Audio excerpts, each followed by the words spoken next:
경제의 여러분, 한 주간 안녕하셨습니까? 오늘은 서울 신천동 본당 정성환 주인 시무님이 코로나19로 지친 본당 신자들에게 보낸 격려 편지의 한 구절로 인사를 대신할까 합니다. 코로나19로 답답하고 힘들 때 주님을 바라보며 잠시 묵상해 봅시다. 마스크를 꼭 착용하라는 것은 주님의 음성을 들어라 라는 것입니다. 침묵 속에서 들려오는 주님의 음성은 우리에게 위로와 용기를 주기 때문입니다.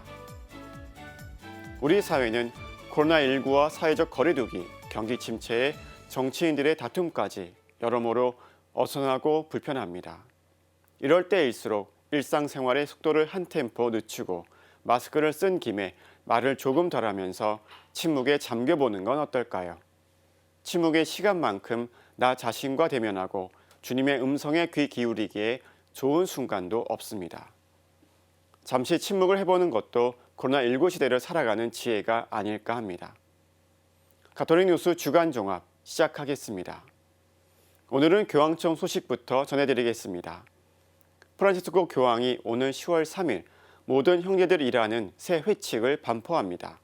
교황은 새 회칙을 통해 코로나19 팬데믹 이후 교회와 세계가 가야 할 길을 제시할 것으로 예상됩니다.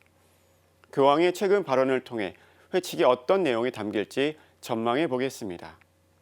교황청 인류보그마성 장관 루이스 타글렛 추기경이 코로나19 확진 판정을 받았다는 소식도 있습니다. 필리핀 출신인 타글렛 추기경은 그동안 코로나19로 어려움을 겪는 지역교회와 가난한 이들을 위해 동문서주 뛰어다닌 프란치스코 교황의 협력자입니다. 함께 보시겠습니다.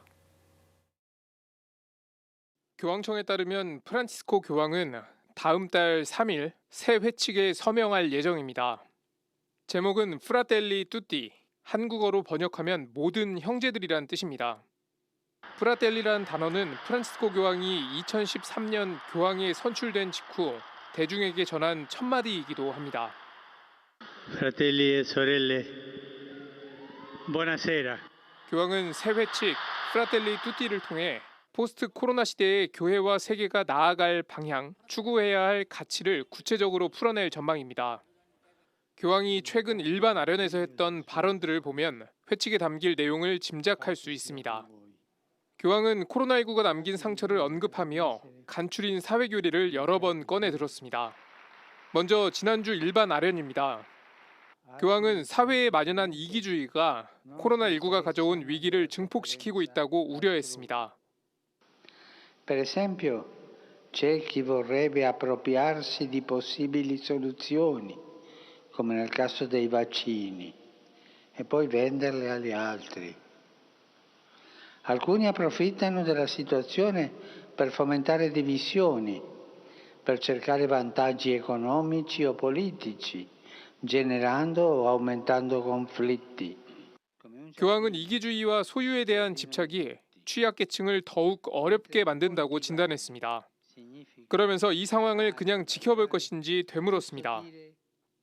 Quando l'ossessione di possedere e dominare esclude milioni di persone e dai beni primari, quando la disuguaglianza economica e tecnologica è tale da lacerare il tessuto sociale, e quando la dipendenza da un progresso materiale illimitato minaccia la casa comune, allora non possiamo stare a guardare.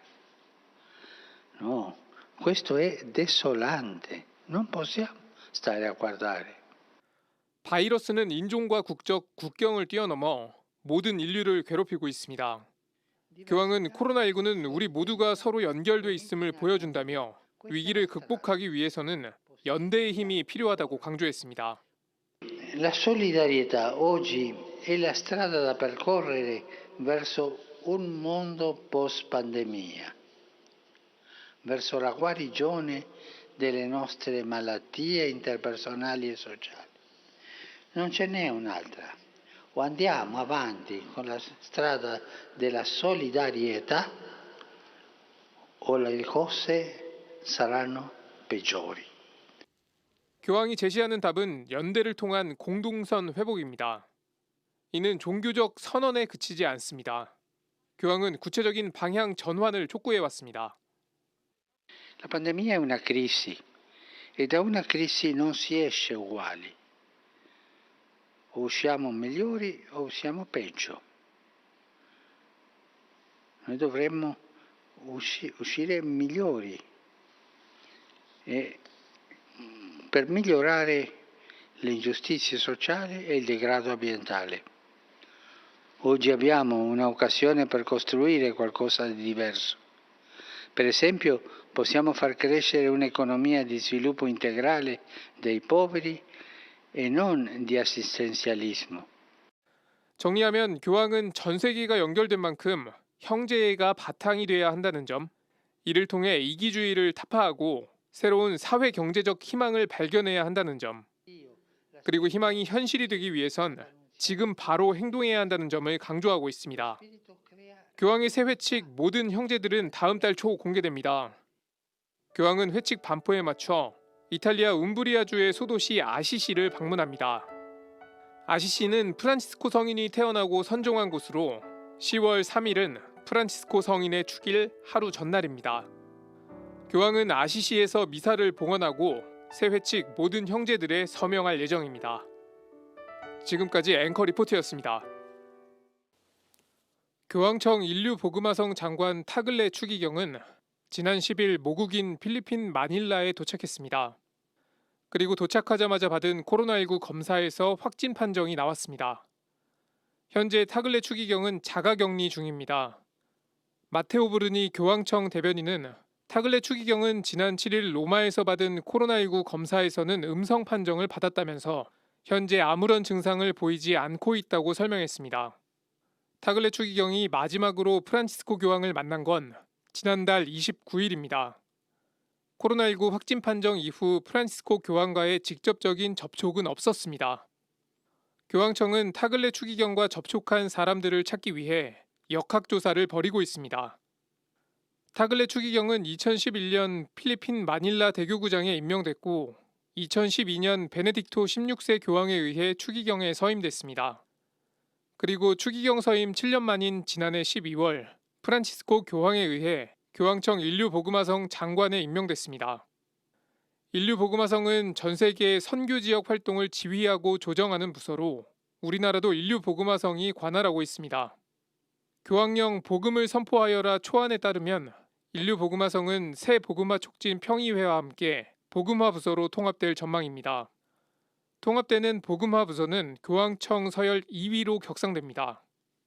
타글레 추기경은 현재 국제 카리타스 의장직도 겸하고 있는데 아시아 출신 성직자가 국제 카리타스 의장에 선출된 건 타글레 추기경이 처음입니다. 일부 언론이 타글레 추기경을 차기 교황 후보로 꼽는 것도 이런 이유에서입니다. 타글레 추기경은 코로나19 대유행을 바라보는 시각이 프란치스코 교황의 시각과 상당히 유사합니다. 타글레 추기경은 최근 코로나19로 인해 많은 사람들이 가난해지고 있다며 지금의 상황을 이익 추구에 이용하는 일부 개인과 기업이 있다고 비판했습니다.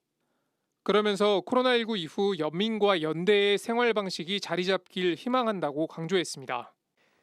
Dear sisters and brothers, we are faced with an emergency due to the coronavirus 19.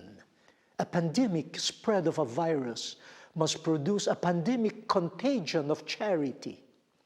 History will judge our generation by the power of self-love, selfless love, that this common emergency will have generated and spread or will have failed to do so.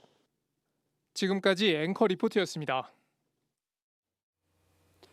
타글레 추기경의 확진 판정 이후 프란치스코 교황을 비롯해 타글레 추기경과 밀접하게 접촉한 교황청 관리들이 코로나 바이러스 검사를 받았는데요. 다행히 모두 음성이라고 합니다. 타글레 추기경을 비롯해 지금 이 시간 병실에서 코로나 바이러스와 싸우고 있는 환우들의 쾌호를 빕니다.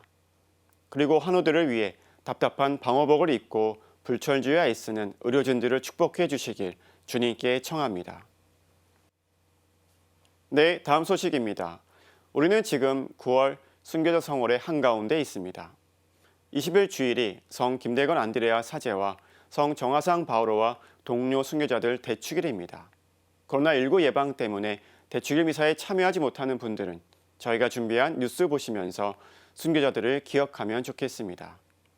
이어서 1784년 한국인 최초로 세례를 받은 이승훈 베드로를 기념하는 역사공원이 인천에 조성된다는 소식도 전해드립니다. 또 한국교회 성인들의 거룩한 삶과 신앙을 살펴보는 순교자 성월 특별기획 순교의 꽃 세 번째 순서로 김성우 안토니오 성인을 소개합니다. 함께 보시겠습니다.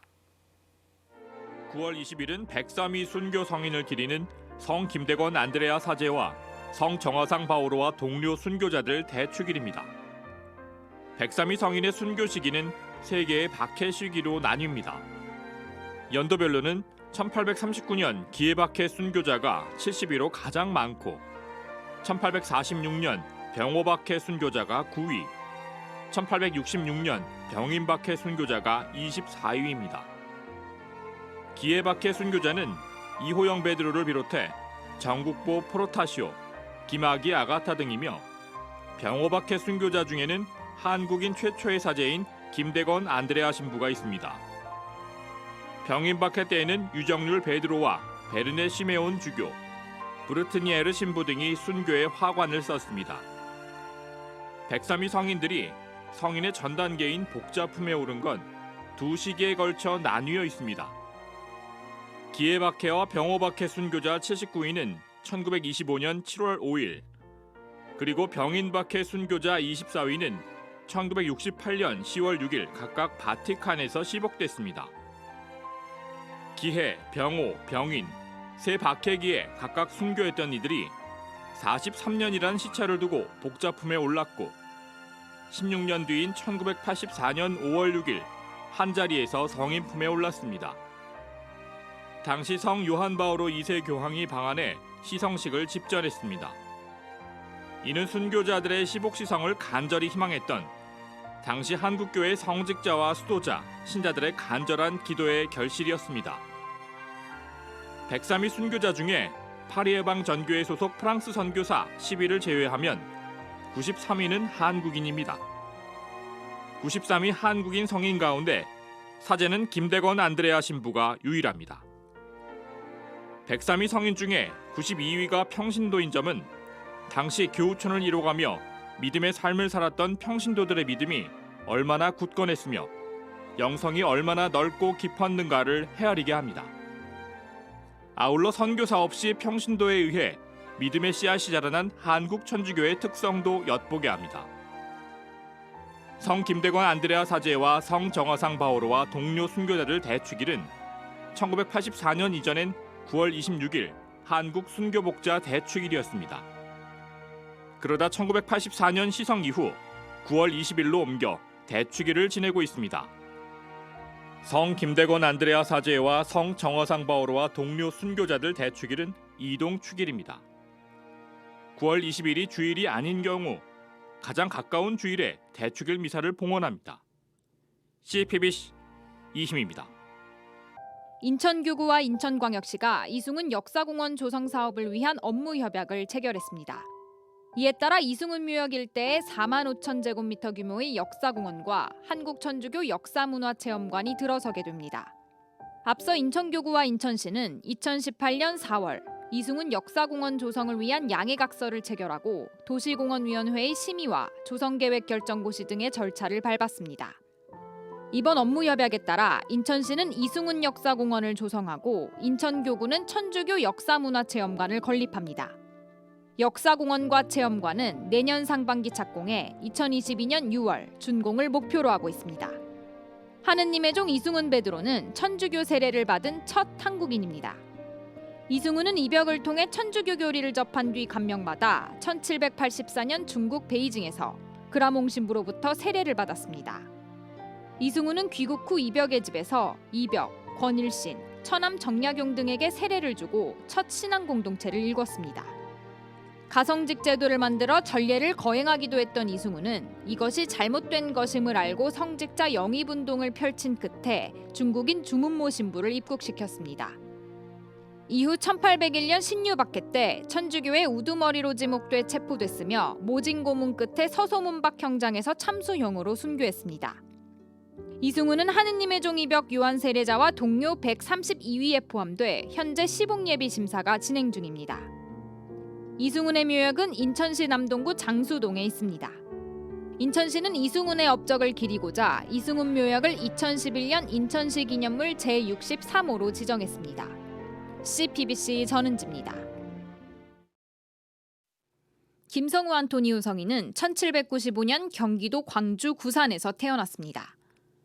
성인은 글 공부를 알려주던 선생님을 통해 천주교에 입교했고 동생들도 차례로 입교시켰습니다. 신앙생활을 하면 할수록 마음이 뜨거워지는 것을 느꼈던 성인은 마을 전체를 교우촌으로 만들었습니다. 다블위주교가 남긴 기록엔 구산마을이 아주 신앙에 열심한 마을이 됐다는 내용이 전해집니다. 이후 김성우 성인은 신앙에 대한 갈증을 채우고자 한양으로 이주했습니다. 한양에서는 집에 공소를 마련하고 교우들과 함께 기도했습니다. 모방신부도 자신의 집에 모셨습니다. 성인은 구산공소의 초대회장으로 임명돼 구산과 한양을 오가며 왕성한 전교 활동을 펼쳤습니다. 신자들에게 교리문답을 가르치고 교회력을 전했으며 임종을 앞둔 이들에게는 대세를 주기도 했습니다. 당시 교우들 중엔 성인을 모르는 사람이 없을 정도였습니다. 하지만 1839년 피바람이 불던 기해박해를 피해갈 순 없었습니다. 사학의 괴수로 지목된 김성우 성인은 체포돼 모진 고문과 신문을 받았습니다. 김성우 성인의 답변은 한결같았습니다. 나는 당신의 질문과 회유에 대하여 나는 천주교인이오라는 한마디밖엔 할 말이 없소.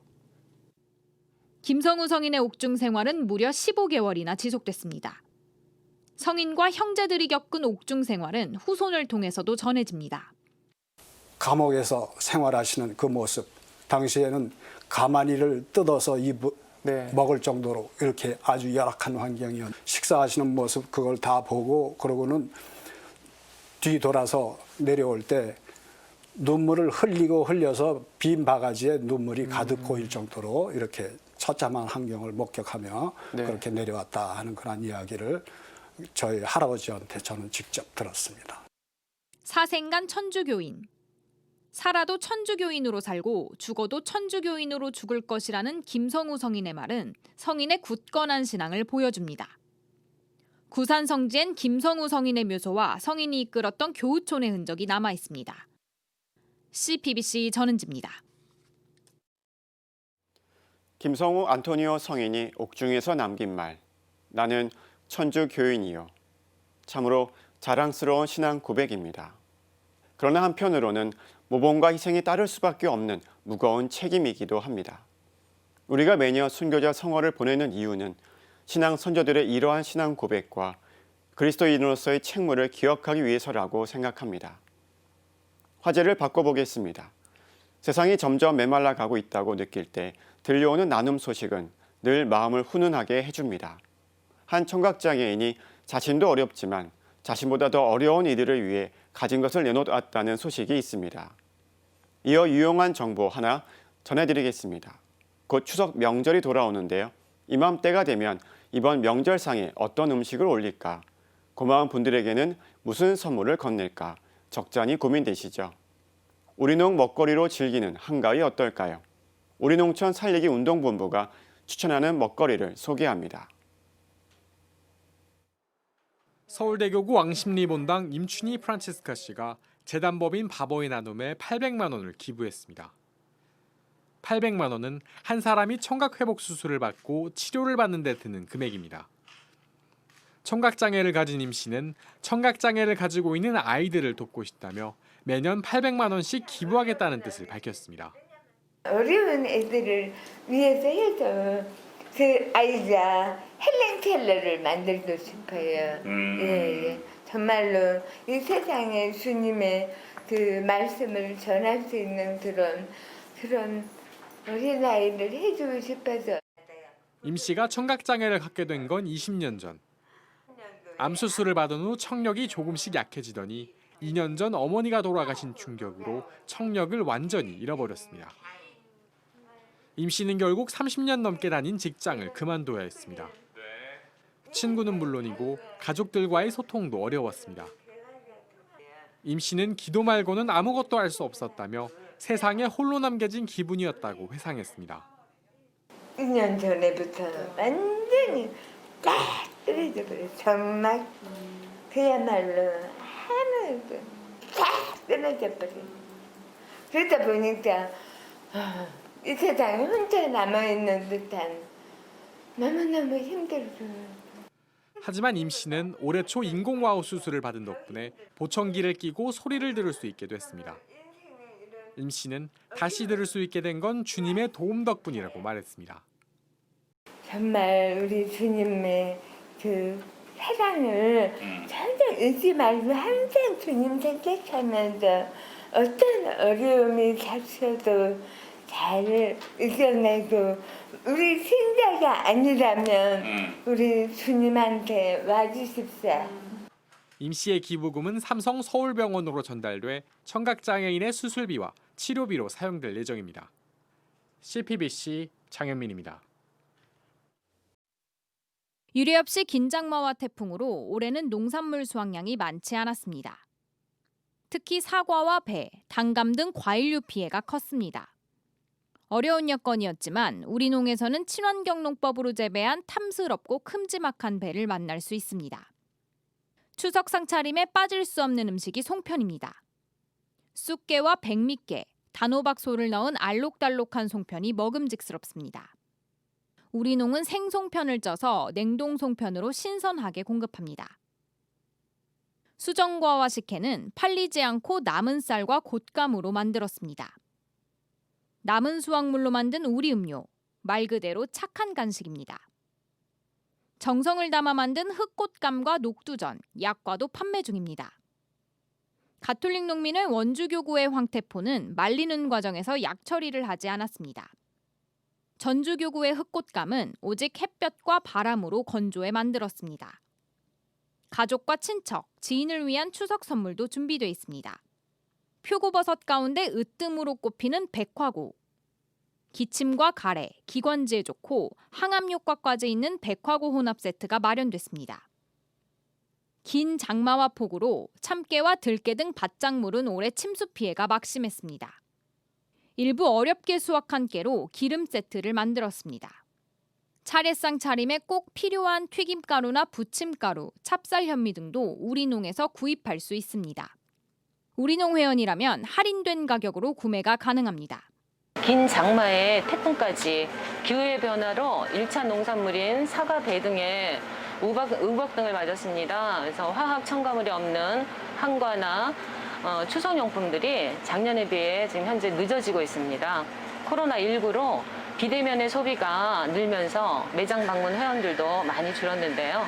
농민들이 마음고생하며 어렵게 생산한 농산물인 만큼 나눔터로 오셔서 좋은 먹거리로 한상 차림하시고 가족들과 한가위를 행복하게 지내셨으면 좋겠습니다. CPBC 전은지입니다. 코로나19와 집중호우 피해, 거기에 태풍 피해까지 겹쳐서 농민들의 시름이 깊습니다. 이럴 때 가톨릭 농민의 회원들이 땀과 기도로 재배한 우리 농산물로 명절 음식을 준비하고 선물을 주고받으면 더없이 좋을 것 같습니다. 다음은 교육 관련 소식입니다. 가톨릭 교회는 평화를 하느님의 선물이라고 합니다. 하지만 안타깝게도 가정과 학교에서 평화롭지 못한 모습이 자주 보입니다. 일상의 평화, 나아가 한반도 평화를 촉진하려면 어떤 노력이 필요할까요? 주교회 교육위원회가 교육 현장에서 평화를 촉진하는 방안을 모색했습니다. 그리고 이달 말부터 대학별 수시 모집이 시작되는데요. 올해는 코로나19로 변동이 많아 수험생들은 일시 일정과 요강을 더 꼼꼼히 살필 필요가 있습니다. 가톨릭계 대학의 수시 모집 요강을 정리해드리겠습니다. 주교회의 교육위원회가 온라인으로 개최한 정기 세미나에서는 교육 현장과 본당, 가정에서 평화의 일꾼을 길러내기 위한 다양한 의견이 제시됐습니다. 서강대 오지섭 교수는 반평화적인 학교 교육의 현실을 짚은 뒤 대안을 모색했습니다. 오 교수는 가톨릭다운 평화를 실천한 모범 사례로 김수환 추기경을 꼽았습니다. 제가 이제 김수환 추기경의 평화 개념을 이제 주목하는 이유는 뭐 잘 아시는 것처럼 이제 김수환 추기경님이 가장 가톨릭다운 원리, 가톨릭의 어떤 가치를 가장 뭐 삶에서 이제 실현하신 분이라는 생각으로 했고, 그리고 또 특히 이제 그 김수환 추기경님의 영성은 그 실천적인 영성이라는 면이 늘 강조되죠. 코로나19 사태가 길어지면서 종교의 위기를 우려하는 목소리가 들립니다. 오 교수는 코로나19 위기가 오히려 가톨릭계 학교에 기회가 될 수 있다고 강조했습니다. 요즘에 그 코로나 사태에서들도 많이들 논의하지만 오히려 이런 상황에서 역으로 오히려 이 종교가 이제 위기 상황이라고들 얘기를 하지만 이런 어떤 위기 상황이 종교가 본래 지니고 있는 마땅한 어떤 역할이나 사명을 새삼스럽게 더 그 부각시키고 이제 드러낼 수 있는 또 오히려 위기가 기회로 작용할 수 있다 생각이 듭니다. 성심여고 교장 김유록 수녀는 중등교육 현장의 평화교육 실천 사례를 발표했습니다. 김 수녀는 그리스도교적 가치에 근거한 인간 존중 교육과 비판적 사고력을 키우는 수업, 연대와 연민, 협력을 위한 공동체 교육 등을 제시했습니다. 또한 JPIC로도 불리는 정의평화, 창조질서 보전을 실천하는 정의교육, 사회적 경제를 배울 수 있는 학교 협동조합 활동, 학교 앞 화상 경마도박장 추방 활동, 특수학급 학생들과 어울리는 활동도 소개했습니다. 살레시오 성미유치원장 이미영 수녀는 유아들에게 적용한 평화교육에 대한 사례를 구체적으로 설명했습니다. 부정적인 말 대신 평화를 주는 말쓰기, 코로나19 극복을 위해 구슬땀을 흘리는 의료진들에게 감사 편지 쓰기 등입니다. 우리가 평화를 주는 말을 찾아보고 평화를 깨지는 말도 찾아보면서 어떻게 바꿀까 이렇게 만지지 마보다 망가지지 않게 눈으로 봐줄래 뭐 이렇게 쭉 평화롭지 않은 말을 바꾸는 활동을 했습니다. 네, 이렇게 있었고요. 평화에 지구 살리는 평화탑 해서 그 에펠탑을 가고 싶었지만 우리 교실에 지구를 살리는 탑을 만들자 해서 벽돌 하나하나에 아이들이 실천했던 것을 붙여서 종합 토론 시간에는 평화로운 학교 분위기를 저해하는 요소 중 하나인 학교 폭력 해결 방안에 대해서도 논의했습니다. 상황이나 사건이 벌어졌을 때 어떤 것을 해결하기에 앞서서 그 아이들을 잘 돌보는 것, 잘 돌보려고 다양한 방법으로 애쓰는 것, 이게 저는 성심을 포함한 가톨릭 여러 학교들, 그리고 우리가 좋은 학교라고 얘기하는 많은 학교들이 애써 노력하는 부분이라고 생각을 합니다. 그래서 그 아이들이 더 긴장하고 갈등하는 그 부분들을 정말 자기 안에 있는 그 폭력적인 것들을 잘 풀어낼 수 있도록 주교회의 교육위원장 문창호 주교는 미래 세대가 평화의 일꾼이 되도록 교육하자고 당부했습니다. 평화는 이미 얻은 축복이 아니라 우리 한 사람 한 사람이 모두 추구하는 목표입니다. 더 큰 희망으로 미래를 바라봅시다. 우리의 여정에서 서로 격려합시다. 우리의 세상이 더 인간답고 형제에 넘치는 얼굴을 지니도록 함께 노력합시다. 현재와 미래 세대에 대하여 공동 책임감을 가집시다. 특히 미래 세대가 평화의 결의가 되고 평화의 일꾼이 되도록 교육하여야 합니다. 이번 세미나는 당초 5월에 개최될 예정이었지만 코로나19 사태로 넉 달 만에 열렸으며 사회적 거리두기 지침에 따라 유튜브 라이브를 통한 비대면 방식으로 진행됐습니다. CPBC 이희미입니다. 2021학년도 수시 모집 원서 접수는 23일부터 시작됩니다. 대학별로 마감일이 다르기 때문에 수험생들은 날짜를 반드시 체크해야 합니다. 가톨릭대는 내년도 신입생의 73%인 1,329명을 수시로 모집합니다. 특히 4차 산업혁명과 기술, 데이터, 생명을 공부하는 학과가 신설돼 첫 신입생을 모집합니다. 바로 인공지능학과와 의생명과학과입니다. 학생부 종합전형의 경우 서류 종합평가와 면접평가가 실시됩니다. 코로나 때문에 학생부 종합전형 준비하는 학생들의 경우에는 그 고등학교 3학년 1학기 그 학생부가 조금 부실을 할 수가 있다라고 하는 점이 있고요. 아마 그건 공통적인 그런 부분일 텐데 그 카톨릭 대학교를 비롯해서 다른 그 거의 모든 대학들이 이제 그런 점을 감안을 해서 서류 평가를 하려고 하고 있습니다. 그러니까 너무 그것 때문에 이번 입시는 틀렸다 뭐 이렇게 미리 좀 판단하지 마시고. 가톨릭대의 수시 원서 접수 마감일은 28일입니다. 서강대는 24일부터 수시 모집을 접수받습니다. 수시 모집 인원은 1,110명입니다. 서강대는 수험생 부담을 줄이고자 지난해 수능 최저 학력 기준을 폐지한 데 이어 올해 학생부 종합전형의 추천서도 폐지했습니다. 서강대도 수험생과 학부모의 우려를 덜고자 학생부 종합전형에서 출결 사항 중 코로나19로 인한 불가피한 결석은 평가에 반영하지 않는다고 밝혔습니다. 서강대의 수시 원서 접수 마감일은 28일입니다. 대구 가톨릭대는 가톨릭계 대학 가운데 수시 모집 선발 비율이 가장 높습니다. 내년도 입학 정원의 87% 이상을 수시 모집으로 뽑을 예정입니다. 대구 가톨릭대를 비롯해 인천 가톨릭대와 부산 가톨릭대, 가톨릭 관동대, 꽃동래대 역시 28일까지 수시 모집 접수를 진행합니다. 수험생들은 최대 6개 대학에 수시 지원이 가능합니다. 가톨릭대와 서강대 등은 코로나19 예방을 위해 전형에 필요한 서류를 우편으로만 받습니다. 대면 방문이 금지된 만큼 수험생들은 서류 제출이 늦어지지 않게 각별히 주의해야 합니다. 대학들은 수험생들에게 일정 확인을 거듭 당부했습니다. 아마 그 코로나 상황이 좀 심각해지면은 이 일정 변경이 있을 수도 있을 것 같습니다. 그런 경우에는 저희가 그 문자도 드리고 또 학교 홈페이지에 공지를 하겠지만 수험생 여러분들도 아마 좀 미리미리 챙겨서 이게 혹시 변동이 없는지 문의를 해주시거나 체크를 해주시면 좋을 것 같아요. CBBC 전은지입니다. 이어서 문화 소식 전해드리겠습니다. 광주대교구가 사진작가들의 등용문이 돼 첫 사진대전을 열었습니다. 전국에서 500점이 넘는 사진이 접수돼 참여 열기가 뜨거웠는데요. 수상작 함께 감상하시겠습니다. 또 경기도 화성에 있는 남양 성모성지에 클래식 거장들이 모였다고 하는데 어떤 사연인지 보겠습니다. 숲속에서 비눗방울을 풀고 있는 가족의 모습이 정겹고 푸근합니다.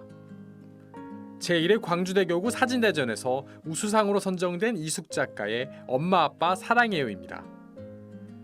어두운 배경 속에서 기도하는 남자의 모습이 주변을 밝히는 촛불처럼 퍼져나갑니다. 역시 우수상으로 선정된 고영희 작가의 기도는 기도의 환희를 사진으로 표현했습니다. 제1회 광주대교구 사진대전에는 130여 명이 500여 점의 작품을 출품했습니다. 이 가운데 우수상 2점, 특선 10점, 입선 101점이 선정됐습니다. 아쉽게도 대상은 나오지 않았습니다. 광주 가톨릭 사진가회 지도 신부인 문병무 신부는 사진대전 주제인 기쁨과 환희를 잘 나타내는지 여부를 중점적으로 심사했다고 밝혔습니다. 기쁨과 환희가 잘 나타나는 주제에 과연 사진이 맞는가 이것을 첫 번째로 뒀고 그다음에 이제 창작성이라든가 저 같은 경우는 심사를 하면서 순간 포착이라든가 또 마음에 와 닿는 사진들이 있잖아요. 그 주제에 맞게 이렇게 보면서 그런 것들을 중심으로 해서 심사를 했었죠. 특선에 오른 사진들은 사회 곳곳의 기쁨과 행복을 표현했습니다. 행복한 연인의 모습부터 이웃 간의 정, 가족 간의 사랑 등 일상에서 만난 기쁨의 순간을 카메라에 담았습니다. 특히 서동범 작가는 복음의 기쁨을 표현한 작품을 출품해 눈길을 끌었습니다. 입선작 중에는 배준태 작가의 순례자가 눈에 띕니다. 행복한 모습을 담아낸 다른 작품과 달리 안개 속을 쓸쓸히 걸어가는 사람의 뒷모습을 촬영했습니다. 앞이 보이지 않는 상황에서도 당당히 앞으로 나아가는 순례자의 모습이 깊은 감동을 줍니다. 최경 작가의 기쁨과 고통의 시간은 주님의 순환을 떠올리게 합니다. 문병구 신부는 코로나19 사태와 연이은 재난으로 어려운 요즘 신자들이 사진을 보면서 희망을 찾길 바란다고 말했습니다. 긴 장마, 폭우, 홍수, 연거푸 이렇게 이제 또 태풍도 최근에 왔었지만 바로 이런 어려운 때에 그래도 이런 사진을 통해서 조금이라도 좀 사람들 기분 전환도 시키고 희망을 주는 그런 사진을 보면서 한 번쯤 웃을 수 있는. 시상식은 당초 다음 달 7일에 열릴 예정이었지만 코로나19 사태를 감안해 11월 11일로 연기됐습니다. 입상작들은 시상식 후 광주 가톨릭 평생교육원에서 전시됩니다. CBBC 장혜민입니다.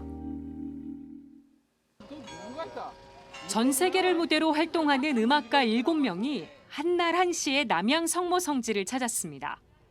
모두 올해 CBBC 특집 프로그램 선율에 출연했던 음악가들입니다.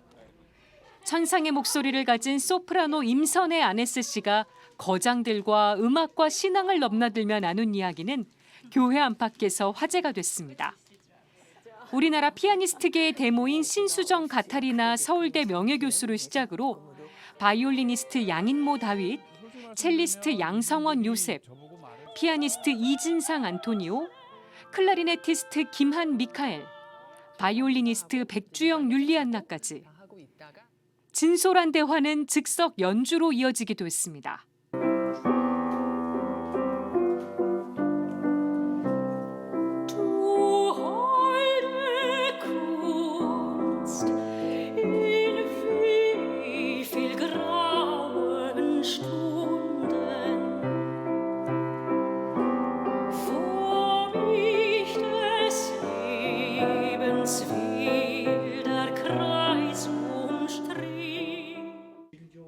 나이와 성별을 떠나 음악과 신앙 안에서 시청자들을 만난 음악가들이 시즌을 마무리하며 한자리에 모였습니다. 우리가 다 가톨릭 신앙을 가졌다, 한국의 음악인이다 라는 거 이외에 세대가 다 각기 다르잖아요. 성이 다르고 그런 선배님들, 후배님들, 동료들 함께 모인 이런 자리라는 것만으로도 굉장히 의미가 있는 것 같아요. 같은 신앙을 공유하며 만난 쟁쟁한 선후배들이 함께하는 연주. 게다가 세계적인 건축가 마리오 보타가 설계에 참여한 남양 성모성지 대성당에서 완공을 앞두고 이루어지는 공연이라 의미를 더했습니다. 촬영에 임한 음악가들의 마음가짐도 남달랐습니다. 정말 기라성 같은 음악가분들을 다 모을 수 있는 능력, 정말 그거 진짜 엄청난 능력인 것 같고요. 또 뭐 당연히 하느님의 능력이시겠죠. 네, 저희를 다 모아주신. 또 이런 기회가 언제 올지 모르거든요. 저로서는 되게 한 수 배우고 가는 자리가 될 것 같습니다. 제가 천주교 신자가 된 지 오래되지는 않았지만 그 어떤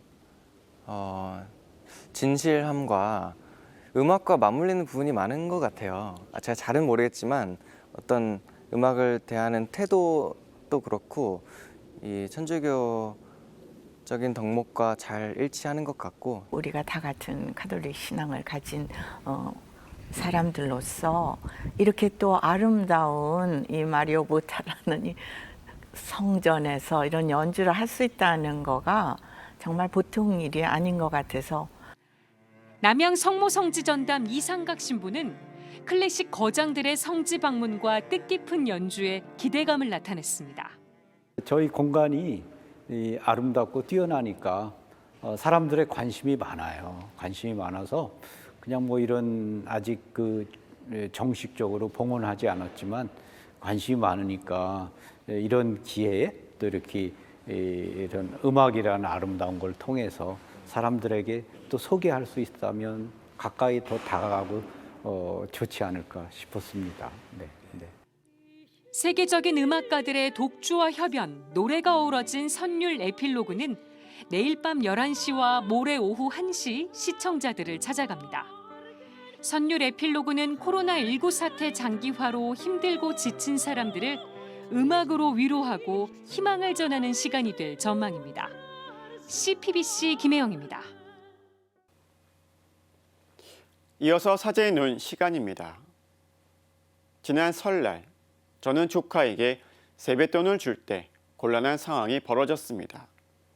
중학생 조카에게 2만 원, 초등학생 조카에게 1만 원을 주려고 했는데 초등학생 조카가 차별하지 말고 똑같이 달라고 말했습니다.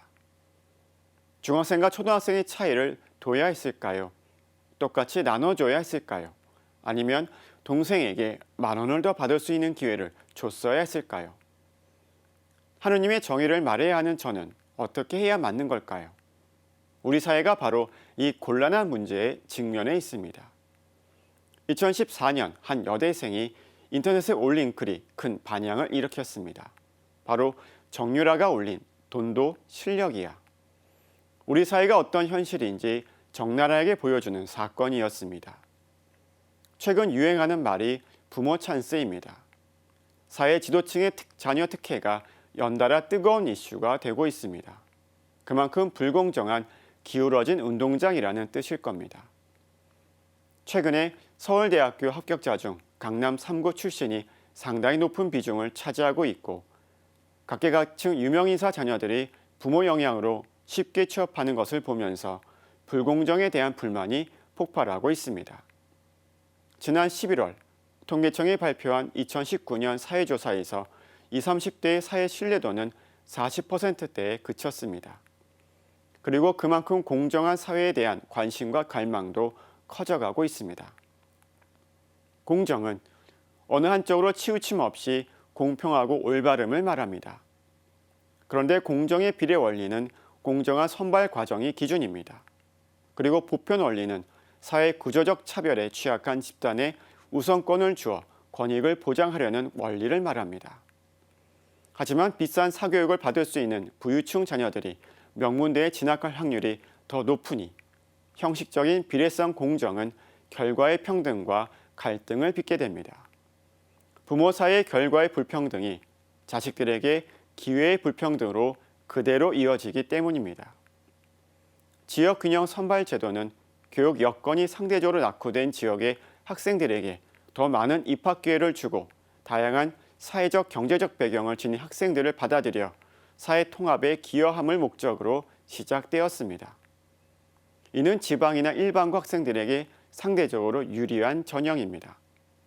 하지만 이 때문에 지역균형 선발 제도의 부정적인 사람들은 오히려 우수한 학생들의 기회를 박탈한다는 점에서 불공정한 제도라고 주장합니다. 진정한 공정을 위해 필요한 것은 불평등에 맞서는 싸움입니다. 경제적 지역 간 격차를 줄이고 기회의 평등을 추구해야 하는데 소외지역 저소득층 학생들에게는 제대로 된 경쟁이 힘들고 평등 없는 공정은 한계가 크기 때문입니다. 그래서 정의는 이들을 모두 포함하는 상위의 개념으로 이해할 수 있습니다. 정의의 결과는 평화가 된다라는 성경 구절이 있습니다. 제2차 바티칸 공의회는 창조된 모든 재화는 사랑을 동반하는 정의에 입각하여 모든 사람들에게 공정하게 제공돼야 한다고 강조하였습니다. 기득권층에 의해 공정성이 상실된 사회일수록 갈등은 커질 수밖에 없습니다. 공정한 사회를 이루려면 약자를 배려하고 소통과 화합을 통해 차별을 없애야 합니다. 희생과 배려 없이 공정한 사회는 이루어지지 않습니다. 지난 9월 15일은 세계 민주주의 날로 민주주의의 뜻을 되새기고 미래를 위한 과제를 성찰하기 위한 기념일이었습니다. 민주주의는 설득과 토론에 의한 정치입니다. 시간은 걸리지만 다수가 논의한 결정이 소수에 의한 결정보다는 좋은 결과를 가져온다는 신념 위에 서 있는 것입니다. 찬반으로 인한 적대감이 아니라 찬반에 대한 치열한 논쟁이 더 나은 민주주의와 사회를 만들 것이라고 생각합니다. 사회적 차원에서 이웃을 사랑한다는 것은 상황에 따라 사회의 중개를 활용해 이웃의 삶을 개선하고 이웃의 가난을 초래하는 사회적 요인들을 제거하는 것을 말합니다. 간추린 사회교리 208항에 나오는 말입니다. 오늘 사제의 눈은 배려 없는 개천에서는 용이 나지 않는다였습니다. 평화를 빕니다.